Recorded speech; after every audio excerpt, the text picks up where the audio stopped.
தமிழ்நாட்டின் குலதெய்வமே, தரணி பாயும் பரணி பாயும் தரணிக்கு வந்திருக்கும் தங்க தளபதியே, வற்றாத ஜீவநதி பாயும் வற்றா புகழ் கொண்ட எங்கள் தளபதியே, வீரம் நிறைந்த மண்ணிற்கு வீரத்துடன் வந்திருக்கும் எங்கள் தளபதியே, பாண்டியர்கள் வாழ்ந்த மண்ணிற்கு பாண்டியனாக வந்திருக்கும் எங்கள் பாசத்திற்குரிய தளபதி வருகிறார், வந்து கொண்டிருக்கிறார். நெல்லை மக்களை மீட்டெடுப்பதற்காக வந்து கொண்டிருக்கும் எங்கள் தளபதியை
என் நெஞ்சில் குடியிருக்கும்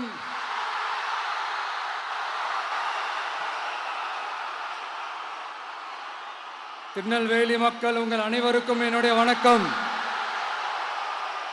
வணக்கம் வணக்கம் வணக்கம் வணக்கம்.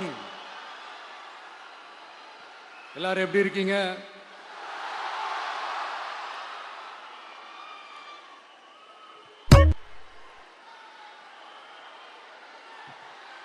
உங்க மகன்,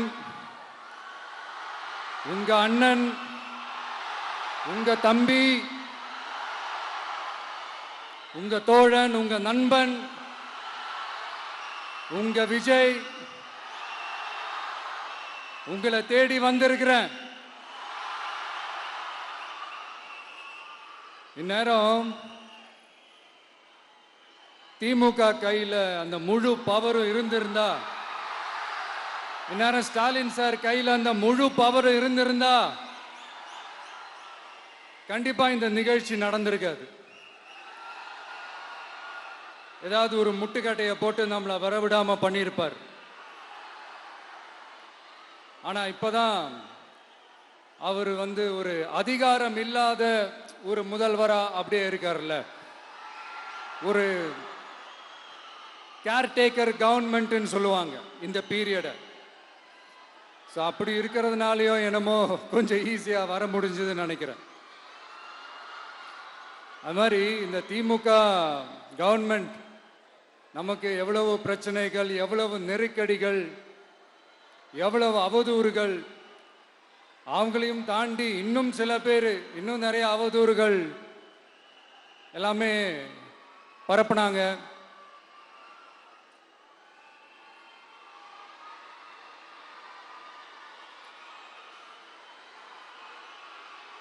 இந்த திமுக கூட்டணிக்கும் பாஜக கூட்டணியுமே இவங்க ரெண்டு பேருமே வெளியில வேணா தனித்தனியா இருப்பாங்க, ஆனா உள்ளுக்குள்ள இவங்க ரெண்டு பேருமே ஒண்ணுதான். இவங்க ரெண்டு பேருக்குமே ஒரே நோக்கம்தான். அது என்ன நோக்கம் தெரியுமா?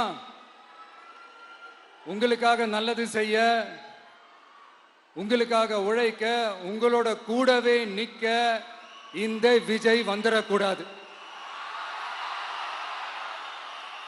அதுதான் அவங்களுடைய அந்த நோக்கமே. ஏன்னா இந்த விஜய் வந்ததிலிருந்து அவங்க நிறைய இந்த ஊழல்லாம் செஞ்சுக்கிட்டு இருந்தாங்கல்ல, ஒரு லிஸ்ட் போட்டு சொன்னல, அதெல்லாம் அவங்களால செய்ய முடியாம போச்சு. எல்லாத்துலயும் மண்ணு விழுந்துருச்சு. அதனால செம்ம கோபத்தில் இருக்கிறாங்க என் மேல. அதே மாதிரி அடுத்து ஆட்சிக்கு வர முடியாத ஒரு சூழ்நிலைய மக்களே நீங்களே ஆல்ரெடி உருவாக்கிட்டீங்க. இந்த கூட்டணி கணக்கு, அந்த கணக்கு, இந்த கணக்கு எதுவுமே எடுபடல. இந்த அரித்மேட்டிக் கணக்கு, மேத்தமேட்டிக்ஸ் கணக்கு எல்லாமே மண்ணுக்குள்ள புதைச்சிட்டீங்க. அப்புறம் இந்த கொள்ளையடிச்சு வச்சிருக்கிற இந்த பணத்தை எல்லாம் வச்சு கல்லாப்பட்டி கூட்டணின்னு ஒண்ணு சேர்த்து வச்சிருந்தாரு. அது எல்லாமே இப்ப கலகலத்து போய் நிக்குது. டாப் தனியா, பாட்டம் தனியா, ரீப்பர் தனியா, ஜாயிண்ட் தனியா, அப்படி நிக்குது தனித்தனியா. எல்லாமே அப்படியே ஒட்ட வச்சுக்கிட்டு இருக்கிறாரு. கூட்டணி கட்சிக்காரங்களே ஒருத்தருக்கு ஒருத்தர் ஓட்டு போட்டுக்க மாட்டாங்க போல் இருக்கு. அப்படி இருக்கு நிலைமை இந்த திமுக கூட்டணியில. சரி, இவங்களுக்கு தான் இந்த நிலைமைன்னு பார்த்தா இந்த பாஜக தலைமையில் மற்றும் பலர் அவங்க நிலைமை இன்னும் மோசமா இருக்குது. அதனால மக்களே, இந்த திமுகவோட நேரடி கூட்டணிக்கும் மறைமுக கூட்டணிக்கும் நம்ம மேல காண்டு.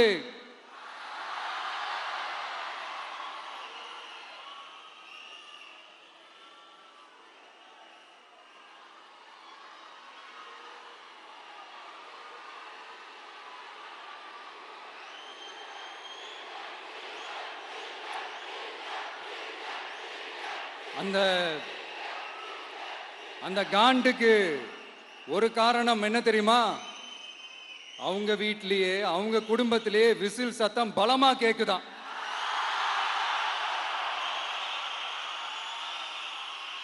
அடுத்த காண்டு அது இந்த சில பல கோடிகளை கொடுத்து நம்ம தமிழ்நாட்டு காங்கிரஸை பையில போட்டுக்கிட்டாங்க. யாரு? ஸ்டாலின் சார். ஆனா உண்மையான காங்கிரஸ் யாரு பக்கம் நிக்குது? நம்ம பக்கம் நிக்குது. சிறுபான்மை மக்களோட அந்த திமுக சாயம் வெளுத்து போச்சே. இந்த விஜய் என்னடானா மதச்சார்பற்ற கொள்கையோட உண்மையான ஒரு முகமா இருக்கிறானே. இந்த சிறுபான்மை மக்கள் வேற இந்த விஜய் பக்கம் தானே நிக்கிறாங்க அப்படின்ட்டு இந்த திமுகவுக்கும் பாஜகவுக்கும் என் மேல காண்டோ காண்டு. அதுக்காக நாம் என்ன செய்ய முடியும்? இந்த 33 வருஷமா ஒவ்வொரு வீட்டுக்குள்ளேயும் ஒவ்வொரு மனசுக்குள்ளேயும் போறதுக்கு நாம் பட்ட பாடு எனக்கு தானே தெரியும். அதனாலதான் நான் முன்னாடியே சொன்ன மாதிரி கட்சி ஆரம்பிச்சுட்டு ஒவ்வொரு வீட்டுக்குள்ளேயும் நான் போல, ஒவ்வொரு வீட்டுக்குள்ளேயும் போனதுக்கு அப்புறம் தான் கட்சியவே ஆரம்பிச்சிருக்கிறேன்.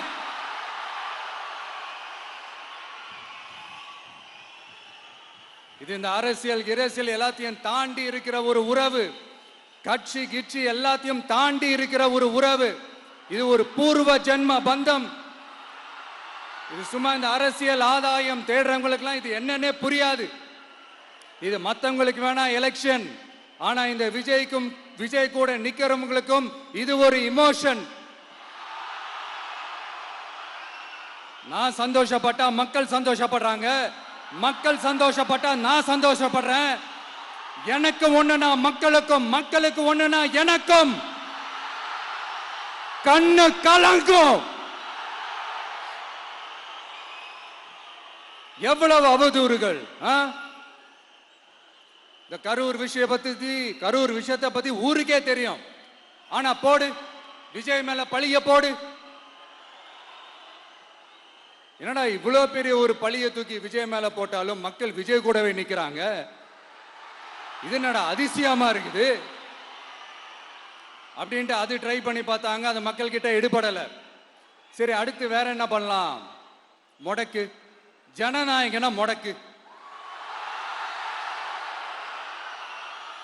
படத்தை முடக்கினா கொஞ்சம் பையன் கொஞ்சம் டிஸ்டர்ப் ஆயிடுவான். அதனால படத்தை முடக்கி. இது யாரு முடக்கினாங்கன்றது உங்களுக்கே தெரியும். அது நான் சொல்ல வேண்டிய அவசியம் உங்களுக்கு இல்லை. ஆனா இவன் படத்தை முடக்கினாலும் அவன் பாட்டுக்கு அதை கண்டுக்காம அவன் பாட்டுக்கு வேலையை பார்த்துட்டு போயிட்டே இருக்கான். அதுவும் எடுபடலை. சரி, அடுத்து வேற என்ன பண்ணலாம்? போடு, SOPன்னு ஒண்ணு போடு. விஜய்க்கு மட்டும் தனியா ரூல்ஸ், தனியா ரெகுலேஷன்ஸ், தனியா கண்டிஷன்ஸ் அவனுக்கு மட்டும் போடு. மற்ற கட்சிகள்லாம் விடு, விஜய்க்கு மட்டும் தனி கண்டிஷன்ஸ் போடு. அவன் வெளியவே வரக்கூடாது, மக்களை சந்திக்கவே கூடாது. என்னாச்சு? அதுவும் எடுபடல. சரி, அடுத்து வேற என்ன பண்ணலாம்? நம்மளை சுத்தி இருக்கிறவங்கள வச்சு, அதாவது இத்தனை வருஷமா வெயிட் பண்ணி இப்போ எலெக்ஷனுக்கு 30 நாளைக்கு முன்னாடி கரெக்டா அந்த டைம் பார்த்து ஒரு அவதூறு பரப்ப வேண்டியது. அது என்னன்னு உங்களுக்கே தெரியும். அதுவும் மக்கள் கிட்ட எடுபடல. அது மாதிரி எத்தனை சோதனைகள், எத்தனை வேதனைகள் நீங்க கொடுத்தாலும் இந்த திமுக நாளையோ இல்ல இந்த பாஜக நாளையோ இல்ல இந்த மற்ற பலர் நாளையோ இல்ல எந்த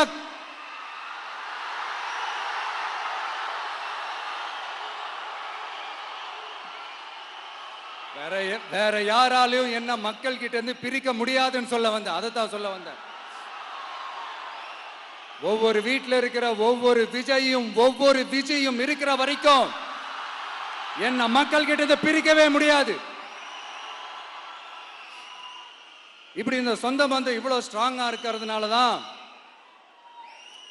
நான் முன்னாடியே சொன்ன 234 தொகுதியிலும் இந்த விஜய் தான் வேட்பாளர் அப்படின்னு தான் அதை நான் செஞ்சிருக்கிறேன். ஏன்னா நம்மளுடைய வேட்பாளர்கள் யாரும் டாட்டாவோ பிர்லாவோ அம்பானியோ அதானியோ கிடையாது. நம்ம வீட்டில் இருக்கிறவர், நம்ம குடும்பத்தில் இருக்கிற ஒருத்தரை தான் நான் வேட்பாளராக செலக்ட் பண்ணியிருக்கிறேன். அப்படி செலக்ட் பண்ணி தான் உங்ககிட்ட நான் ஒப்படைச்சிருக்கிறேன். அதனால அந்த வேட்பாளர் வேற, இந்த விஜய் வேற அப்படின்னு நினைச்சிடாதீங்க. இந்த விஜய் தான் வேட்பாளர், அந்த வேட்பாளர் தான் விஜய்.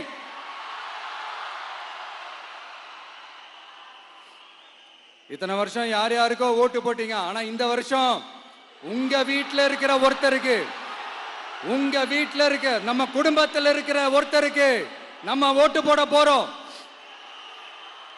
அந்த வேட்பாளர்களுக்கு நீங்க ஓட்டு போடுறது நமக்கு நாமளே ஓட்டு போட்டுக்கிற மாதிரி. அந்த வேட்பாளர் ஜெயிச்சா நாம ஜெயிச்ச மாதிரி.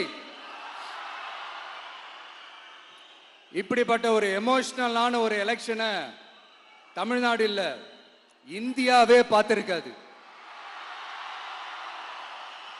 இது நீங்க எவ்ரி 5 இயர்ஸ் வர ஒரு எலெக்ஷன் மாதிரி இதை நினைச்சிடாதீங்க. இது வேற, இது ஒரு அதிசய எலெக்ஷன். 50 வருஷத்துக்கு ஒரு வாட்டி நடக்கிற ஒரு எலெக்ஷன் மாதிரி. அதனால அந்த சான்ஸை மிஸ் பண்ணிடாதீங்க மக்களே. ஒரு காமராஜர் தானா, ஒரு அண்ணா தானா, ஒரு எம்ஜிஆர் தானா நம்ம தமிழ்நாட்டுக்கு? அவங்கள மாதிரி வேற யாருமே வந்துட மாட்டாங்களா அப்படின்னு நீங்க ஏங்கினது எனக்கு தெரியும். அத மனசுல வச்சுக்கிட்டு தான் நம்ம டிவிக்கே வந்திருக்கிறோம். நம்ம டிவிக்கு யார் யார் மாதிரி எல்லாம் உழைக்கும் சொல்லவா? ஐயா முத்துராமலிங்க தேவர் மாதிரி, ஐயா வீரன் சுந்தரலிங்கம் மாதிரி, ஐயா வாவுசி மாதிரி, ஐயா அழகு முத்துக்கோன் மாதிரி, ஐயா கட்டபொம்மன் மாதிரி, ஐயா ஒண்டி வீரன் மாதிரி, ஐயா குரூஸ் பெர்னாண்டஸ் மாதிரி, மாதிரி ஒட்டுமொத்த தமிழ்நாட்டு மண்ணுக்கும் உழைச்சுக்கிட்டே இருக்கும். இந்த எலெக்ஷன்ல நம்ம டிவிக்கு ஆட்சி அமைஞ்சா அதென்ன அமைஞ்சா அமைக்கிறோம். எப்படி அமைக்கிறோம்? நம்ம டிவிக்கு ஆட்சி அமைஞ்ச உடனே பெண்கள், இளைஞர்கள் எல்லாருமே நல்லா இருப்போம், நல்லா இருப்போம், நல்லா இருப்போம்.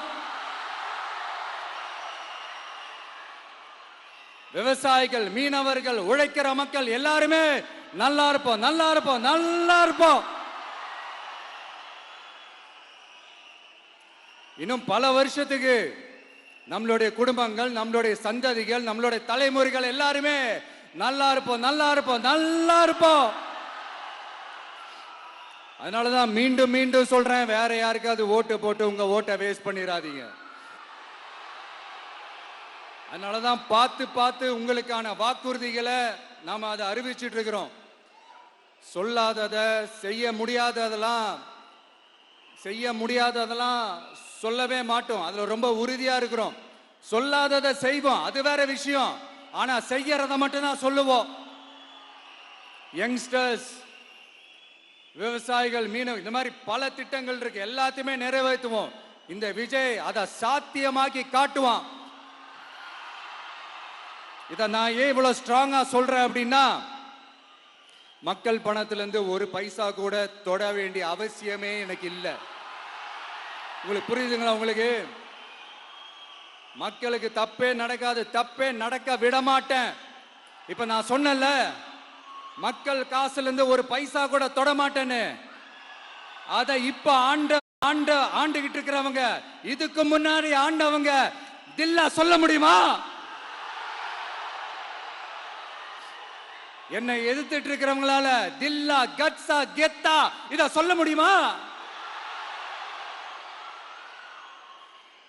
நீங்க ஒழுங்கா ஆட்சி நடத்திருந்தா பெண்கள் பாதுகாப்பு ஏன் இவ்வளவு மோசமா இருக்குது? இளைஞர்களுக்கு ஏன் வேலை வாய்ப்பு இல்லாம போச்சு? போதைப் பொருள் கலாச்சாரம் ஏன் அதிகமா இருக்கு? சட்டம் ஒழுங்கு ஏன் சரியா இல்ல? வன்முறை ஏன் தலைவரிச்சு ஆறுது? இதுக்கு உங்களால பதில் சொல்ல முடியுமா ஸ்டாலின் சார்? பதில் சொல்ல தகுதி இருக்கான்னு தான் கேட்டிருக்கணும். ஆனா கொஞ்சம் நாகரிகம் கருதி அப்படி வேணான்னு பாக்குறேன். 2.5 வயசு குழந்தைய துள்ள துடிக்க உங்க திமுக நிர்வாகி ஒருத்தன் கொன்னானே, அதுக்கு என்ன பதில் சொல்ல போறீங்க? விளாத்திக்குளம் பக்கத்துல +2 படிக்கிற ஒரு பொண்ணு டாய்லெட் வசதி சரியா இல்லாம ஒரு அவசரத்துக்கு காட்டு பக்கம் போய் ஒதுங்கினாங்களே, என்னாச்சு? இந்த உலகத்தை விட்டே போயிட்டாங்க. அதுக்கு என்ன பதில் சொல்ல போறீங்க? இந்த பிள்ளைங்களை உங்களால திருப்பி கொடுக்க முடியுமா சார்? 5 வருஷமா போலீஸ் டிபார்ட்மெண்ட்டை கையில வச்சுக்கிட்டு என்ன சார் பண்ணீங்க? பொம்மைகள் மாதிரி வச்சு விளையாடிட்டு இருந்தீங்களா? ஒரு மனசாட்சின்றது வேணாம். நாங்குநேரி பிரச்சனையை பத்தி பேசினா அது போதையில நடந்துச்சான், போதை பொருட்கள்னால அது நடந்துச்சான். பெரிய கண்டுபிடிப்பு எங்களுக்கு தெரியாது பாரு. அது எங்களுக்கும் தெரியும், உங்களுக்கும் தெரியும். கேள்வி அது இல்ல, அதை ஏன் தடுக்கலன்றதுதான் எங்களுடைய கேள்வி. இது மட்டுமா? மணலை திருடுறாங்க, மண்ணை திருடுறாங்க, மலைகளை முழுங்குறாங்க, சட்டவிரோதமா கல்குவாரி நடத்துறாங்க, மணல் மாஃபியா அது ஒரு பக்கம் நடந்துகிட்டு போகுது. இன்னொரு பக்கம் மினிஸ்டர்ஸ் கொள்ளையடிக்கிறாங்க, இன்னொரு பக்கம் குடும்பமா சேர்ந்து கொள்ளையடிக்கிறாங்க. டாஸ்மாக்ல ஊழல், நகராட்சி துறையில ஊழல், இப்படி ஊழல் ஊழல், ஆட்சி முழுக்க ஊழல் ஊழல்லே ஊறி போய் நாரி போய் கிடக்குது. எந்த மூஞ்ச வச்சுக்கிட்டு சார் வந்து ஓட்ட கேட்பீங்க?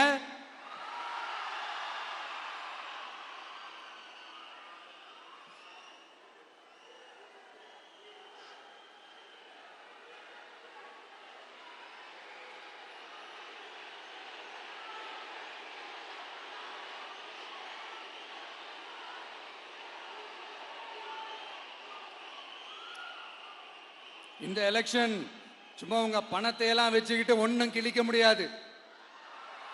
உங்க பணத்தை எல்லாம் வச்சு மக்கள் எல்லாம் விலைக்கு வாங்கவே முடியாது. இது ஒரு மாற்றத்திற்கான ஒரு எலெக்ஷன். ஒட்டுமொத்த தமிழ்நாட்டு மக்களும் அந்த மாற்றத்தை கொண்டு வர போற அந்த எலெக்ஷன். இது உங்களாலேயோ இல்ல அந்த மற்றும் பலர்னாலேயோ ஒன்னும் தடுக்க முடியாது. அதனால மக்களே, ஏப்ரல் 23ஆம் தேதி காலையில சும்மா பக்காவா ரெடி ஆயிட்டு வீட்டில் இருக்கிற சாமியெல்லாம் கும்பிட்டுட்டு உங்க ஓட்டர் ஐடி கார்டை கையில் எடுத்துக்கிட்டு அந்த விசில் சின்னத்துக்கு நேரா இருக்கிற அந்த பட்டனை ஒரு அழுத்துங்க. இது ஒரு தலைமுறைக்கான ஒரு தேர்தல், உங்களுக்கான தேர்தல். எப்பேற்பட்ட வசதியான வாழ்க்கையா இருந்தாலும் எல்லாத்தையும் தூக்கி எறிஞ்சிட்டு உங்களுக்காக மட்டுமே வந்திருக்கிறேன். உங்களுக்காக நன்றி கடன் செலுத்துறதுக்காக மட்டுமே வந்திருக்கிறேன். அத்தனை வழிகளையும் தாங்கிக்கிட்டு உங்களுக்காக மட்டுமே வந்திருக்கிறேன். ஒரு நாளும் பொய் சொல்லி உங்களை நான் ஏமாத்தவே மாட்டேன். இந்த 4 முனை போட்டி, 40 முனை போட்டி, எத்தனை முனை போட்டின்னு எத்தனை உருட்டினாலும் இங்க 2 முனை போட்டி மட்டும்தான். ஒண்ணு, இன்னொன்னு எஸ், ஒன்னு டிவிகே, இன்னொன்னு டிஎம்கே. மக்கள் விரோத ஆட்சி நடத்துற ஸ்டாலின் சார் வேணுமா? மக்களை நேசிக்கிற உங்க விஜய் வேணுமா? அவ்வளவுதான் இந்த எலெக்ஷன். அதனால உங்க மகனுக்கு, உங்க அண்ணனுக்கு, உங்க தம்பிக்கு, உங்க பிள்ளைக்கு